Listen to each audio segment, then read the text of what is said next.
अस्सलाम वालेकुम प्यारे बच्चों, मैं मोहम्मद आरिफ मीर आज आपके सामने एक और उर्दू की क्लास 8वीं जमात की उर्दू की क्लास लेकर हाज़िर हुआ हूँ। मेरी क्लास का मौजू है गज़ल उर्दू गज़ल। गज़ल मेरी क्लास का जो मौजू है आज का, गज़ल किसे कहते हैं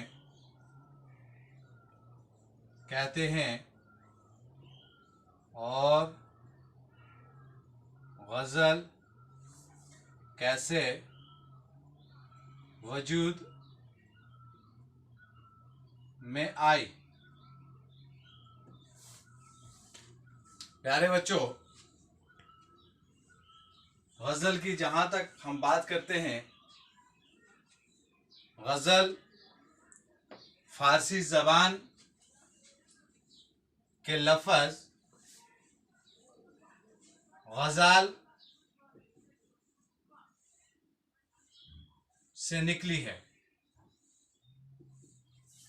गज़ल जो है ये फारसी ज़बान के लफ्ज़ गज़ाल से निकली है और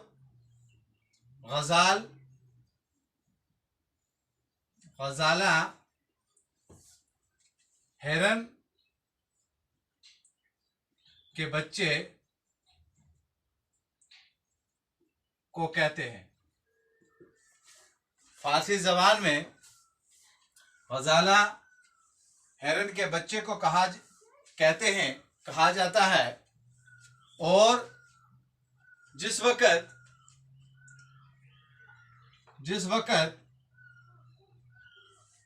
कोई शिकारी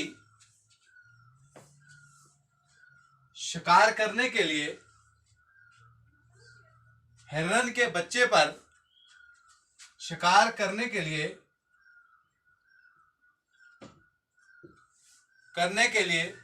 हिरन के बच्चे पर तीर चलाता है, तो तीर उस हिरन के जिस्म में लगने की वजह से जो उसके मुंह से जो दर्द भरी आवाज निकलती है, उसको गज़ल, उस आवाज को गज़ल कहा जाता है।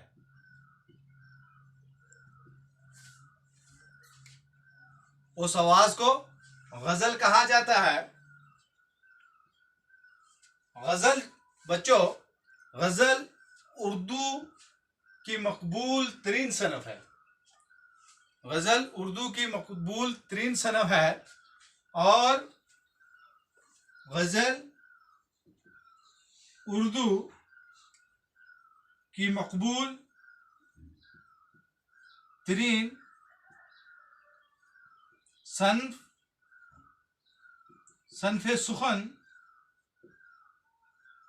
सुखन है। गज़ल में ज़्यादातर औरतों के हुस्न व जमाल की बातें होती हैं। गज़ल में ज़्यादातर औरतों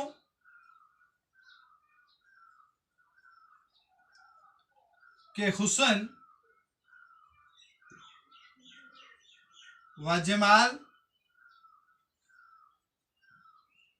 की बातें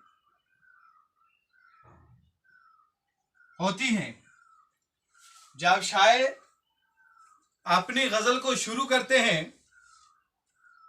तो शुरू से ही गज़ल में जो अल्फाज सबसे ज़्यादा पाए जाते हैं वो इश्क, मोहब्बत, हुस्न व जमाल की बातों ही का उनमें ज़्यादातर इज़हार होता है। बच्चों, कदीम शोरा ने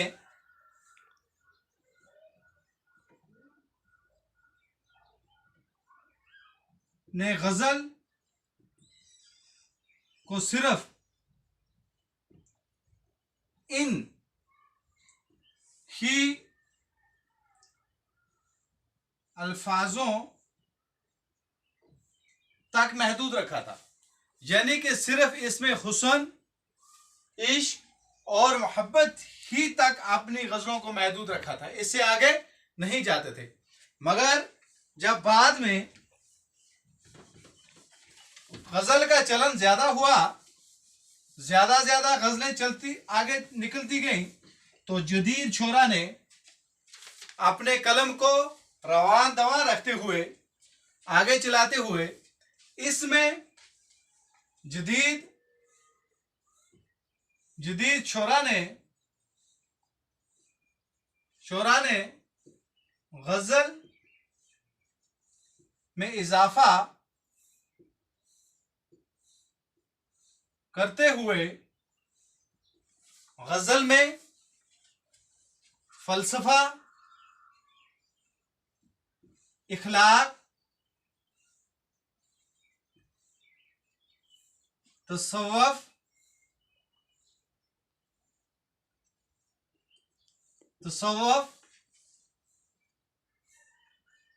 सियासी व समाजी और जंगल, बयाबान,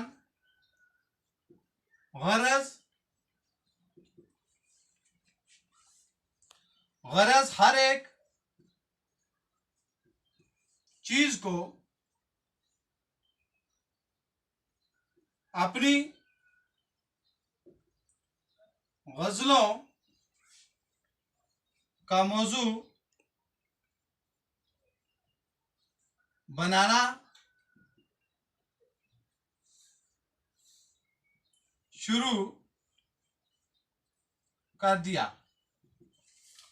जब जदीद छोरा ने गजल पर अपने कलम को और आगे चलाते हुए, वुसअत देते हुए, तो इन्होंने इसमें फलसफा को लाया, अखलाक, तसव्वुफ, सियासी समाजी बातें करना और जंगलों की रौनक और बैरौनक, गरज हर एक चीज को अपनी गजलों का मौजू बनाना शुरू कर दिया। बच्चों, हिती एतबार से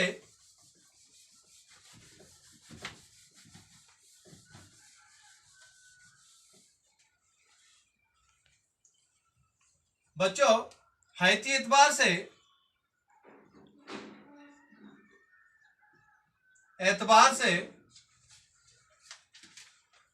गजल हैती एतबार से गजल के चार एजाज तरकीबी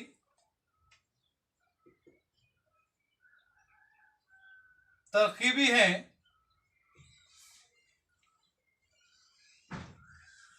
बच्चों, हैती एतबार से अगर हम देखें तो गजल जो है ये चार चीजों को मद्देनजर रखते हुए लिखी जाती है और इन्हीं चार चीजों का इसमें खास ख्याल रखा जाता है। पहला मतला, दूसरा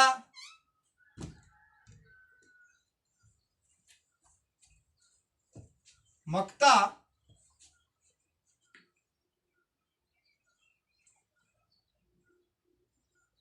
काफिया,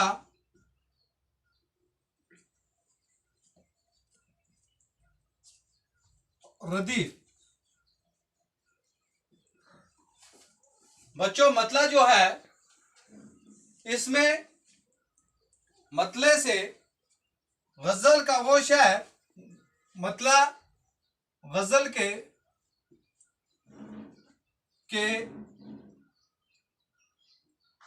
उस शेर को कहा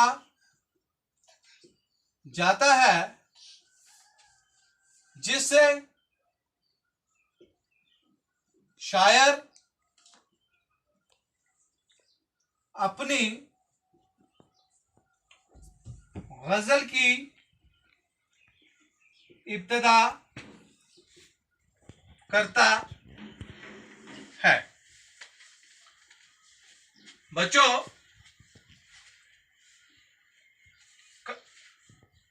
मतला आपको समझ आया कि गजल का वो शेर है, उस शेर को कहते हैं जिससे शायर अपनी गजल को शुरू करता है। और मक्ता गजल का मक्ता गजल के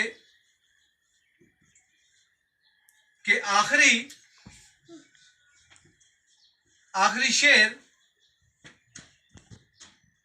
को कहते हैं जिसमें शायर अपना तखल्लुस इस्तेमाल करता है। बच्चों, हमने लिखा मतला गजल के पहले शेर को कहते हैं जिसमें शायर अपनी गजल की इब्तिदा करता है, यानी अपनी गजल को यहीं से शुरू करता है, मतला से शुरू करता है। और मक्ता जो है ये गजल के आखिरी शेर को कहते हैं जिसमें शायर अपना तखल्लुस इस्तेमाल करता है। मसलन जैसे मैं आपको बताता हूं, मसलन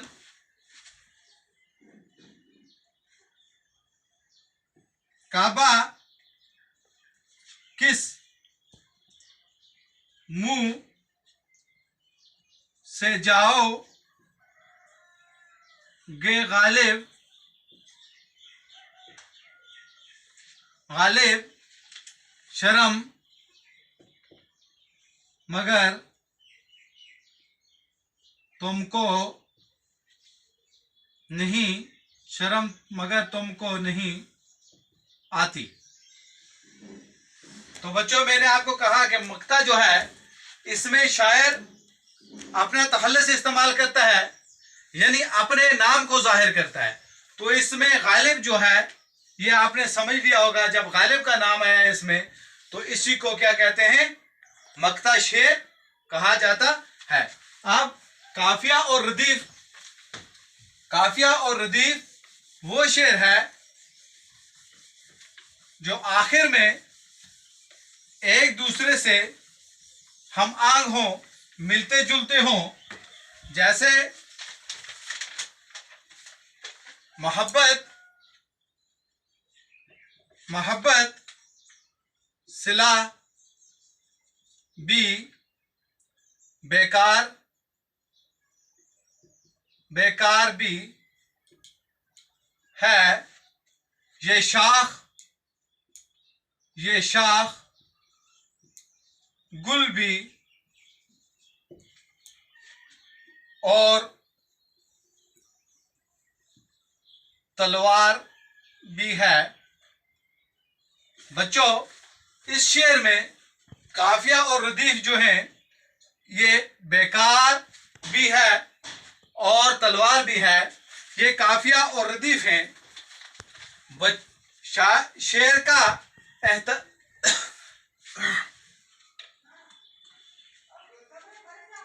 गजल का हर एक शेर, बच्चों गजल का हर एक शेर अपने आप में मुकम्मल और दूसरे से जुदागाना होता है। बच्चों, गजल का हर एक शेर, गजल का हर एक शेर अपने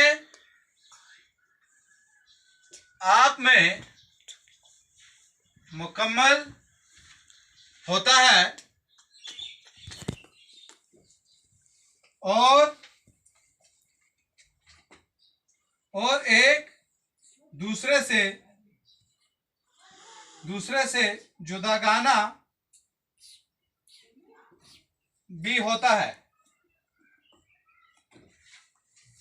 बच्चों, गजल का जो शेर है ये अपने आप में एक मुकम्मल होता है, एक मुकम्मल बयानिया होता है और एक दूसरे से जुदा भी होता है, यानी एक पहले शेर से दूसरे शेर जो होता है ये बिल्कुल क्या होता है, मुख्तलिफ होता है, मिलता नहीं है। और गजल की तादाद जो है कम से कम 4 इशार की गजलें,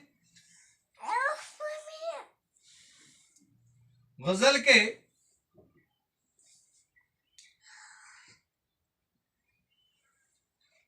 गजल के इशार की तादाद कम अज कम 4 है और ज्यादा से ज्यादा मुकर्रर नहीं। आप 20 की भी लिख सकते हो, 21 की भी लिख सकते हो, 40 की भी लिख सकते हो, जहां तक आप चाहें आगे बढ़ा सकते हो, मगर 4 से कम नहीं होती हैं। बाकी वस्सलाम। उम्मीद है कि आपको गजल अच्छी तरह समझ आई हो।